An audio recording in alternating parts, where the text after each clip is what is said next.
নমস্কার বন্ধুরা, আমি ডাক্তার অমিত কুমার হালদার। আমার এই হোমি হেলথ চ্যানেলে আপনাকে স্বাগত। তো কিডনির সমস্যা নিয়ে আমি এর আগের দুটি ভিডিওতে আলোচনা করেছি।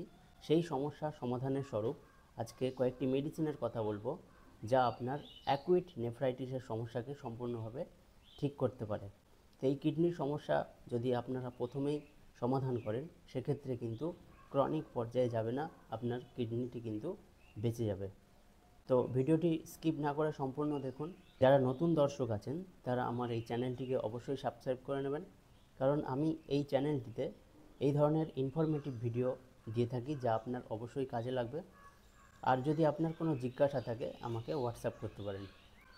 তো বন্ধুরা, কিডনি সমস্যা একটি গুরুতর সমস্যা। এই সমস্যাকে যদি আমরা প্রথমে অবহেলা করি, তাহলে কিন্তু এই সমস্যা ধীরে ধীরে গভীরে চলে যায় এবং ক্রনিক পর্যায়ে শুরু হয়।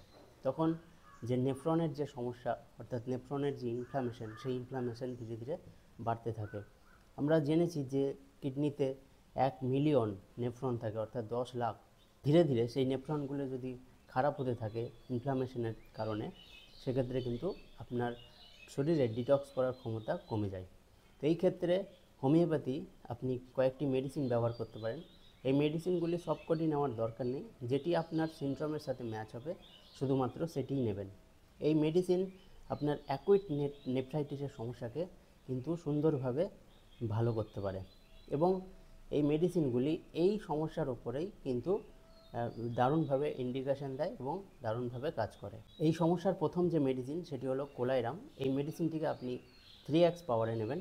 এই মেডিসিনটি আমাদের শরীরের লোয়ার পার্টের ওপরে কিন্তু দারুণ কাজ করে। যখন কিডনির সমস্যা তৈরি হয়, সেক্ষেত্রে দেখা যায় যে আমাদের যে লোয়ার পার্ট আছে, লোয়ার অ্যাবডোমেন, পা, পায়ের পাতা, পায়ের আঙুল, এই সমস্ত এলাকা প্রথমে ইফেক্টেড হয়। কারণ যে দূষিত পদার্থগুলো, অর্থাৎ আপনার শরীরের যে অতিরিক্ত জল, যা কিডনি বের করতে পারছে না, তখন প্রথমে সেই সমস্ত জায়গাগুলোতেই জমা হয়। তাহলে কিডনির অক্ষমতার ওপরে কিন্তু এই মেডিসিনটি দারুণভাবে কাজ করে। অর্থাৎ নেফ্রন যেখানে ইনফ্লামেশন হচ্ছে নেফ্রনে, তখন এই মেডিসিনটির রোল কিন্তু আসে। তো এবং লোয়ার পার্টে যখন এই সমস্যাটা বেশি দেখা দেবে, তখন এই মেডিসিনটি ভালো করে কাজ করবে এবং শরীর থেকে যে অতিরিক্ত জল জমছে সেটি কিন্তু বের করতে সাহায্য করবে। পরের যে মেডিসিনটির কথা বলবো সেটি হলো ন্যাট্রাম সাল্ফ। এই ন্যাট্রাম সাল্ফ মেডিসিনটি কিন্তু আমাদের শরীর থেকে জল বের করে দিতে সাহায্য করে। তো ন্যাট্রাম সাল্ফ মেডিসিনটিকেও আপনি 3x পাওয়ারে ব্যবহার করবেন। এটিও ট্যাবলেট ফর্মে পাওয়া যায়। এই মেডিসিনটি আপনি 4টি করে বড়ি দিনে 3 বার হাফ কাপ জল সহ আপনি সেবন করবেন।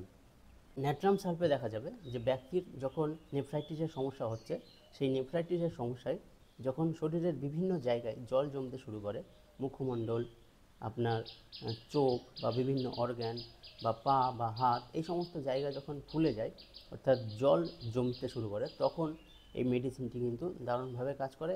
সেই অতিরিক্ত জল কিন্তু শরীর থেকে বের করে দিতে পারে।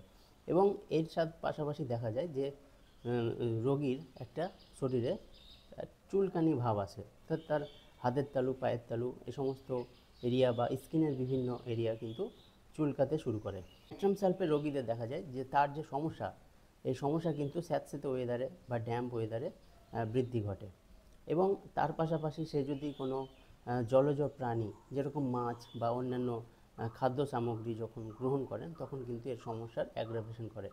তো এই রকম কন্ডিশনে আপনি এই ন্যাট্রাম সালফ মেডিসিনটিকে ব্যবহার করতে পারেন। থার্ড যে মেডিসিনটির কথা বলবো সেটি হলো এপিস। এই এপিসমেল মেডিসিনটিকে আপনি মাদার টিনচার ফর্মে ব্যবহার করবেন। 10 ফোঁটা মেডিসিন হাফ কাপ জল সহ দিনে 3 বার, খাওয়ার 1 ঘন্টা পরে। এই মেডিসিনটিও কিন্তু আমাদের শরীর থেকে অতিরিক্ত জল সেটি বের করে দিতে সাহায্য করে। অর্থাৎ ব্যক্তির যখন শরীরে বিভিন্ন জায়গায় প্রচুর পরিমাণে জল জমে এবং সেই জল জমার সাথে সাথে যে জায়গাটায় জল জমেছে বা ফুলে গেছে, সেই জায়গাটায় একটা হুল ফোটানো ব্যথা, এবং সেই ব্যথাতে রোগী কিন্তু চলাফেরা করতে পারছে না এবং ঘুমোতে পারছে না, অনবরত সে কষ্ট ভোগ করছে।